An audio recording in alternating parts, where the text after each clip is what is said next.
Hey everyone, welcome back to our channel. Accidentally closed your Skrill account or want to reactivate it? Let's learn how to reopen your Skrill account in just a few easy steps. To reopen your account, start by contacting Skrill's customer support team. Visit Skrill's official website and go to the Help or Contact Us section. Fill out the contract form with your registered email and explain that you would like to reopen your account. Be clear and include any necessary details, such as why the account was closed.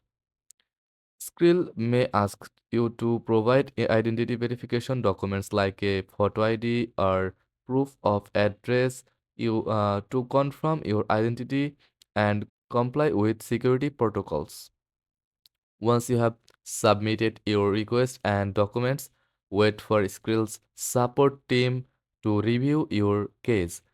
They will notify you via email once your account is reopened. And that's it. Once approved, you will regain access to your Skrill account and can continue using its services. Thanks for watching.